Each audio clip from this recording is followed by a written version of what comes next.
Hello ಎಲ್ರಿಗೂ, welcome to my channel. ಇವತ್ತು ನಾನು ರೋಸ್ಟ್ ಮಾಡ್ತಾ ಇರೋ ಮೂವಿಯ ನೇಮ್ ಏನು ಅಂತಂದ್ರೆ ರೆಟ್ರೋ. ಬನ್ನಿ ನಮ್ಮ ರೆಟ್ರೋ ಮೂವಿ ರೋಸ್ಟ್ ವಿಡಿಯೋನ ಸ್ಟಾರ್ಟ್ ಮಾಡೋಣ. ಕಾರ್ತಿಕ್ ಸುಬ್ಬರಾಜ್ ಅಂತಂದ್ರೆ ಒಬ್ಬ ಯೂನಿಕ್ ಡೈರೆಕ್ಟರ್. ಅವ್ರ ಕೆರಿಯರ್ ಅಲ್ಲಿ ತುಂಬಾನೇ ಡಿಫ್ರೆಂಟ್ ಮೂವೀಸ್ ಗಳನ್ನ ಮಾಡಿದ್ದಾರೆ. ಅದು ಅಲ್ಲದೆ ರಜನಿಕಾಂತ್ ಅವ್ರಿಗೆ ಅಂಡ್ ವಿಕ್ರಮ್ಗೆ ಕಮ್ ಬ್ಯಾಕ್ ಮೂವಿ ಕೂಡ ಮಾಡಿದ್ದಾರೆ. ಈ ತರ ಮೂವಿ ಮಾಡ್ತಾ ಇದ್ದಿದ್ದ ಡೈರೆಕ್ಟರ್ ಯಾಕೆ ಸೂರ್ಯ ಹಾಗೂ ಧನುಷ್ಗೆ ಫ್ಲಾಪ್ ಕೊಟ್ಟಿದ್ರೆ ಅರ್ಥ ಆಗ್ತಿಲ್ಲ. ಮೂವಿನ ಒಂದ್ ಲೈನ್ ಅಲ್ಲಿ ಹೇಳಬೇಕು ಅಂತಂದ್ರೆ ನಗು ಬರ್ಲಿಲ್ವಾ?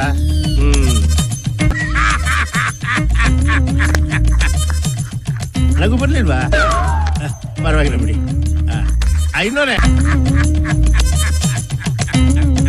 ನಮ್ಮ ಕನ್ನಡದ ಮುಗುಳ್ನಗೆ ಮೂವಿಲಿ ಹೇಗೆ ಹೀರೋ ಹತ್ರ ಸರಿ ಹೋಗ್ತಾನೋ, ಈ ಮೂವಿಲೂ ಅಷ್ಟೇ ಹೀರೋ ನಗಾಡಿದ್ರೆ ಮನಸಾರೆ ನಕ್ರೆ ಸರಿ ಹೋಗ್ತಾನಂತೆ.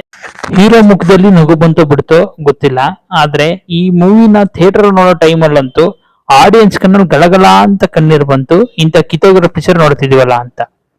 ಮೂವಿನ ನಾವು ಯಾವಾಗ್ಲೂ ಎರಡು ಪಾರ್ಟ್ ಆಗಿ ನೋಡ್ತೀವಿ, first half and second half ಅಂತ.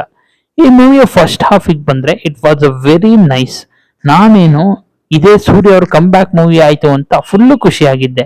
Action scenes, romantic scenes and ಆ ಲವ್ ಫೇಲ್ಯೂರ್ ಸಾಂಗು, ಅದರಲ್ಲಿ ಸೂರ್ಯ ಅವ್ರು ಪರ್ಫಾರ್ಮ್ ಮಾಡಿರೋದು ತುಂಬಾನೇ ಚೆನ್ನಾಗಿತ್ತು. ಆ ಗೋಲ್ಡ್ ಫಿಶ್ ಅಂದ್ರೆ ಏನು, ಸೂರ್ಯ ಅದನ್ನ ಎಲ್ಲಿ ಬಚ್ಚಿಟ್ಟಿರ್ಬೋದು ಅಂತ ನನ್ನ ಬ್ರೈನ್ ಅದ್ರ ಮೇಲೆನೆ ವರ್ಕ್ ಮಾಡ್ತಿತ್ತು. ಅದ್ರ ಜೊತೆಗೆ ಈ ಕಲ್ಟ್ ಅನ್ನೋ ಕಾನ್ಸೆಪ್ಟ್ ಪ್ರೀ ಇಂಟರ್ವಲ್ ಮುಂಚೆ ಇಂಟ್ರೊಡ್ಯೂಸ್ ಆಯ್ತು. ಅದಂತೂ ನೋಡಿ ಅಬ್ಬಾ, ಇನ್ನು ಸೆಕೆಂಡ್ ಹಾಫ್ ಫುಲ್ ಹಾಗೇ ಇರುತ್ತೆ ಅಂತ ಫುಲ್ಲು ಇಮ್ಯಾಜಿನ್ ಮಾಡ್ಕೊಂಡು ಸಂತೋಷವಾಗಿದ್ದೆ. ನಿಮ್ಗೆ ಗೊತ್ತಲ್ಲ, ಎಕ್ಸ್ಪೆಕ್ಟೇಷನ್ ಆಲ್ವೇಸ್ ಹರ್ಟ್ಸ್ ಅಂತ. ಸೆಕೆಂಡ್ ಹಾಫ್ ಬಂದ್ ಕೂತ್ರೆ ತಲೆ ನೋವು, ಬೋರು, ಇರಿಟೇಷನ್ ಸ್ಟಾರ್ಟ್ ಆಗೋಯ್ತು ಗುರು. ಇಷ್ಟೋ ತನಕ ನಾನು ನೋಡ್ತಿದ್ದ ಮೂವಿನೇ ಬೇರೆ, ಈಗ ನಾನು ನೋಡ್ತಾ ಇರೋ ಮೂವಿನೇ ಬೇರೆ. ನಮ್ಮ ಸಾರಥಿಯ ಸೆಕೆಂಡ್ ಹಾಫ್ ಅಲ್ಲಿ ಸ್ಟೋರಿ ಏನ್ ಸ್ಟಾರ್ಟ್ ಆಗುತ್ತೋ ಅದೇ ತರ ಈ ಮೂವಿಲೂ ಕೂಡ ಸಡನ್ ಆಗಿ ಸ್ಟೋರಿ ಚೇಂಜ್ ಆಗೋಯ್ತು. ಕಲ್ಟ್ ಅನ್ನೋ ಕಾನ್ಸೆಪ್ಟ್ ನ ಪಕ್ಕಕ್ಕಿಟ್ರೆ ಈ ವಿಲನ್ಗಳು ಯಾರು, ಆಮೇಲೆ ಹೀರೋಗೂ ಆ ಊರಿಗೂ ಏನ್ ಸಂಬಂಧ, ಆ ಜನರನ್ನ ಯಾಕೆ ಇವರು ಕಲ್ಟ್ ಅನ್ನೋ ಹೆಸರಲ್ಲಿ ಹಿಂಸೆ ಮಾಡ್ತಿದ್ದಾರೆ ಅಂತ ಸಂಬಂಧನೇ ಇಲ್ಲದೆ ಇರೋ ಲೆವೆಲ್ಗೆ ಸ್ಟೋರಿ ಹೊರಟೋಯ್ತು. ಫಸ್ಟ್ ಹಾಫ್ ಅಲ್ಲಿ ಎಲ್ಲರೂ ಕನೆಕ್ಟ್ ಆಗಿದ್ದು ಪಾರಿ ಮತ್ತು ರುಕ್ಕು ಅವರಿಬ್ರು ಲವ್ ಸ್ಟೋರಿ. ಅಂಡ್ ಪಾರಿ ರುಕ್ಕುನ ಪಡೆಯೋದಕ್ಕೋಸ್ಕರ ಏನೆಲ್ಲ ಸಾಹಸ ಮಾಡ್ತಾನೆ, ರುಕ್ಕು ಅವನಿಗೆ ಸಿಕ್ಕಿದ್ಲ ಇಲ್ವಾ ಅಂತ ಎಲ್ರಿಗೂ ಅದೊಂಥರ ಎಮೋಷನಲಿ ಕನೆಕ್ಟ್ ಆಯ್ತು. ಅಂಡ್ ಎಲ್ಲರೂ ಆ ಸ್ಟೋರಿನ ಇನ್ವಾಲ್ವ್ ಆಗಿದ್ರು. ನಾನು ಎಕ್ಸ್ಪೆಕ್ಟ್ ಮಾಡದೇ ಇರೋ ಲೆವೆಲ್ಗೆ ಪೂಜಾ ಹೆಗ್ಡೆ ಅವರು ತುಂಬಾನೇ ಚೆನ್ನಾಗಿ ಪರ್ಫಾರ್ಮ್ ಮಾಡಿದ್ರು. ಇಷ್ಟೊಂದೆಲ್ಲ ಚೆನ್ನಾಗಿ ಹೋಗ್ತಾ ಇದ್ದಿದ್ movie full and full love story ಆಗಿ ಟರ್ನ್ ಆಗ್ತಿದ್ದ ಮೂವಿ ಯಾಕೆ ಸಡನ್ ಆಗಿ ಅದ್ರ ಟ್ರ್ಯಾಕ್ ಚೇಂಜ್ ಮಾಡ್ತು ಅಂತ ಅರ್ಥ ಆಗ್ಲಿಲ್ಲ.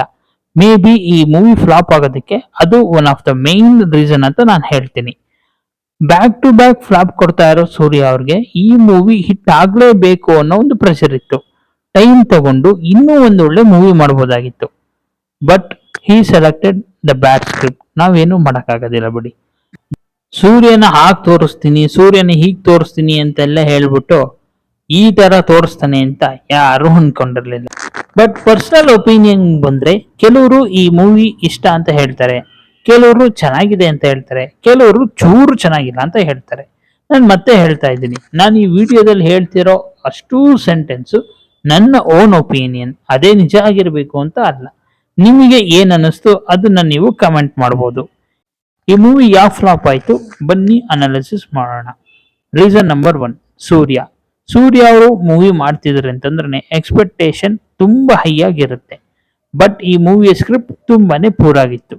ಸೆಕೆಂಡ್ ರೀಸನ್, ಟೀಸರ್ ಆಗಿರ್ಬೋದು, ಟ್ರೈಲರ್ ಆಗಿರ್ಬೋದು, ಪೋಸ್ಟರ್ಸ್ ಆಗಿರ್ಬೋದು, ಇದನ್ನೆಲ್ಲ ನೋಡ್ತಾ ನಾವು ಇದು complete out and out action movie ಅಂತ ಅನ್ಕೊಂಡಿದ್ವಿ. Reason number 3, very very worst screenplay. ಈ ಮೂವಿ ಕೆಲವ್ರಿಗಾದ್ರೂ ಇಷ್ಟ ಆಗಿರುತ್ತೆ ಅಂದ್ರೆ ಅದಕ್ಕೆ ಕಾರಣ ಅದರಲ್ಲಿರೋ ಸೀನ್ಸ್ ಅಷ್ಟೇ. ನಿಜ ಪ್ರಾಂಪ್ಟ್ ಆಗಿ ಹೇಳಬೇಕು ಅಂತಂದ್ರೆ ಈ ಮೂವಿಯ ಸ್ಕ್ರೀನ್ ಪ್ಲೇ ಚೂರು ಕೂಡ ಚೆನ್ನಾಗಿಲ್ಲ. ಇದಾಗಿತ್ತು ಈ ಮೂವಿ ಫ್ಲಾಪ್ ಆಗೋದಕ್ಕೆ ಕೆಲವು ರೀಸನ್ಸ್. ನಾನು ನನ್ನ ಒಪಿನಿಯನ್ ಹೇಳಿದ್ದೀನಿ. ನಿಮಗೆ ಈ ಮೂವಿ ಯಾಕೆ ಫ್ಲಾಪ್ ಆಯ್ತು ಅಂತ ಗೊತ್ತಾದ್ರೆ ದಯವಿಟ್ಟು ಅದನ್ನ ಕಮೆಂಟ್ ಮೂಲಕ ತಿಳಿಸಿ. ನಿಮ್ನ ಎಂಟರ್ಟೈನ್ ಮಾಡೋಕ್ಕೋಸ್ಕರ ಇನ್ನೊಂದು ಒಳ್ಳೆ ಕಾನ್ಸೆಪ್ಟ್ ತಗೊಂಡು ನೆಕ್ಸ್ಟ್ ವೀಕ್ ನಿಮ್ನ ಮೀಟ್ ಮಾಡ್ತೀನಿ. ದಯವಿಟ್ಟು ನಮ್ಮ ಚಾನೆಲ್ನ ಸಬ್ಸ್ಕ್ರೈಬ್ ಮಾಡಿ.